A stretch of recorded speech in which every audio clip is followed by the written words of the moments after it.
चलो यूसुफ, अब लेसन का वक्त शुरू हो चुका है।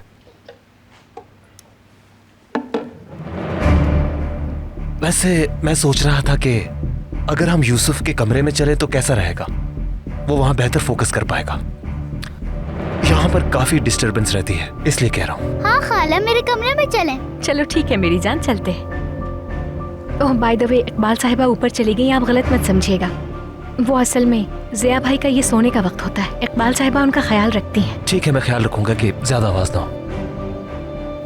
यूसुफ मेरी जान, तुम ओजान साहब के साथ अपने कमरे में जाओ, मैं थोड़ी देर में आती हूँ तुम्हारे पास। ओके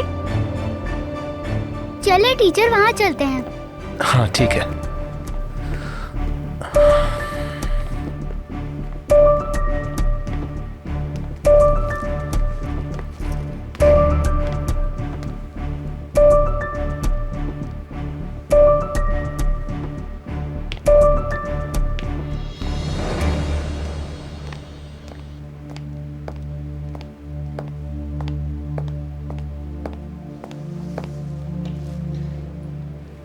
यमान सर को ढूंढ रही हैं तो वो लॉन में हैं।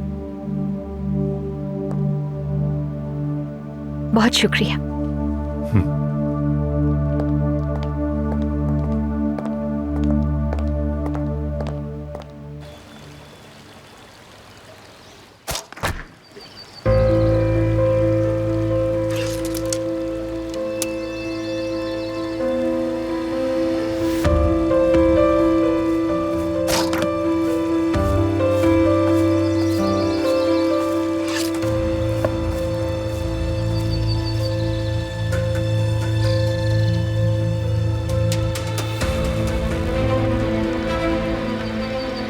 अपनी जिंदगी में आने वाले हर शख्स को शक से देखना मुनासिब है क्या?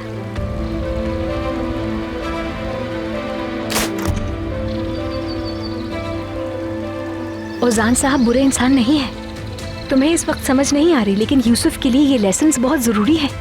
मुझे लगता है यूसुफ के लिए हमें उन्हें एक मौका देना चाहिए।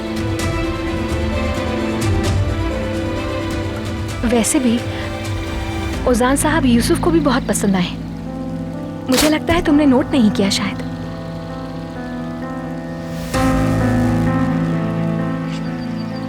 यूसुफ बहुत खुश है। तुम भी अगर यूसुफ की खातिर ओजान साहब के साथ अच्छा बर्ताव कर लो तो कम से कम यूसुफ की खातिर।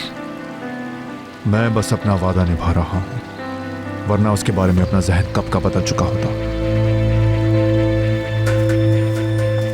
तुम इस तरह क्यों बिहेव कर रहे हो, मेरी समझ में नहीं आ रहा।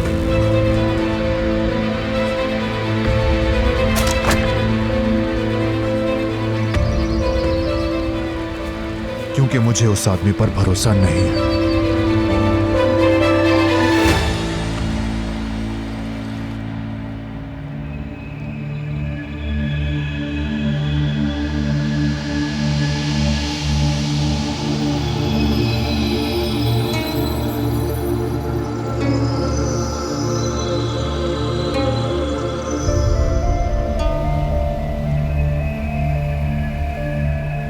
क्या ये ठीक है टीचर? हाँ, तुम आवाज का फर्क पहचान सकते हो। बहुत अच्छे। चलो अब दोबारा शुरू करते हैं हम इसे। अच्छा रुको, मैं शुरू करने से पहले जरा फ्रेश होकर आता हूँ। Okay teacher.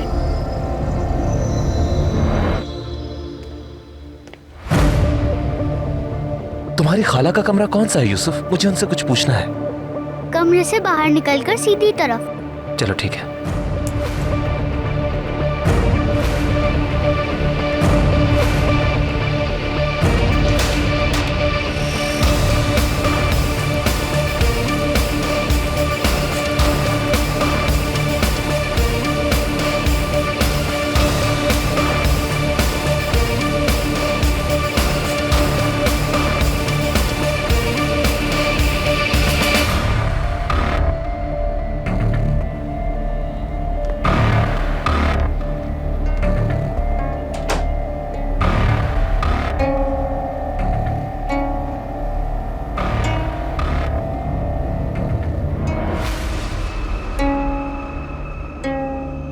किस लिए उस पे भरोसा नहीं है तुम्हें?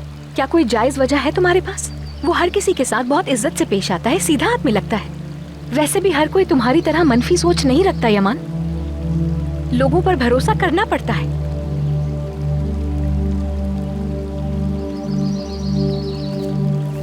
मैंने जो कहा वो पूरा कर रहा हूं बस। इससे ज्यादा मुझसे मत चाहो। मैं उसकी तारीफ इसलिए नहीं कर सकता क्योंकि घर में हर कोई उसकी तारीफ कर रहा है।